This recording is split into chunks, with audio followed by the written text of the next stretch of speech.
Primera carta a Corintios, capítulos 15, versículos 51 y 52. El arrebatamiento es el glorioso evento que todos debemos anhelar. Entonces, finalmente, estaremos libres de pecados y junto a Jesucristo, y estaremos para siempre en la presencia de Dios.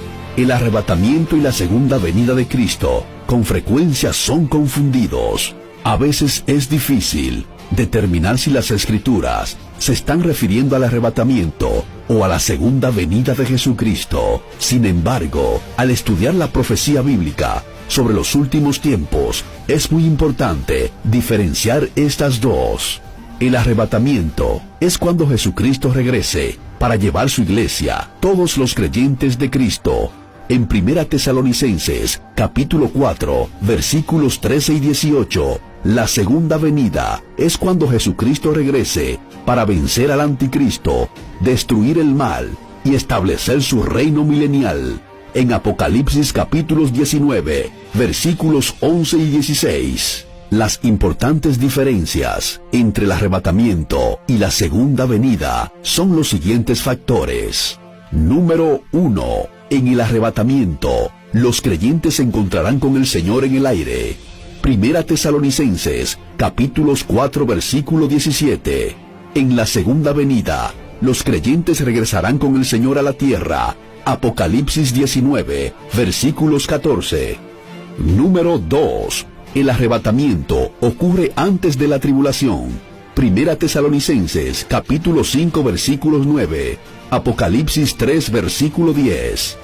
La segunda venida ocurre después de la grande y terrible gran tribulación. Apocalipsis capítulo 6, versículo 19. Número 3. El arrebatamiento es el traslado de los creyentes a la tierra como un acto de liberación.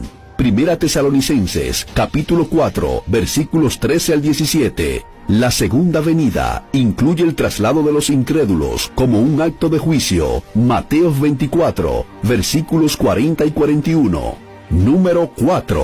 El arrebatamiento será secreto e instantáneo. 1 Corintios, capítulos 15, versículos 50 al 54. La segunda venida será visible para todos. Apocalipsis capítulo 1, versículo 7. Mateo 24, versículos 29 y 30. Número 5. La venida de Cristo no ocurrirá hasta después que ciertos otros eventos del fin de los tiempos tengan lugar. Segunda carta a Tesalonicenses, capítulos 2, versículos 4.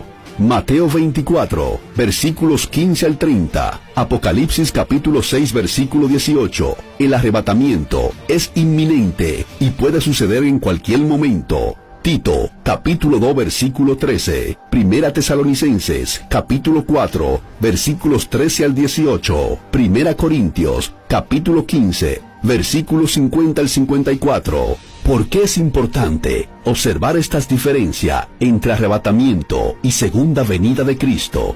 Si el arrebatamiento y la segunda venida de Cristo fueran un mismo evento, los creyentes tendrían que pasar a través de la gran tribulación. Primera carta a Tesalonicenses, capítulo 5, versículo 9. Apocalipsis capítulo 3, versículos 10.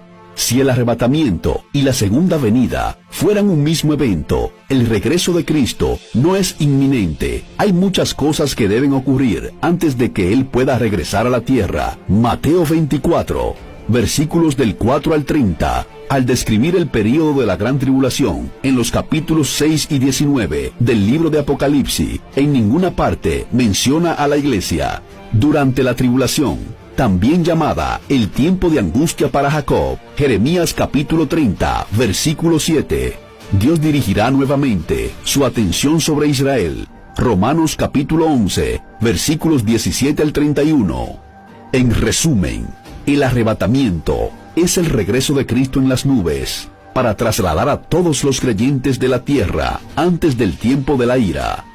La segunda venida es el regreso de Cristo a la tierra para terminar la tribulación y para vencer al anticristo y su malvado imperio mundial. Esto es Noticias del Fin.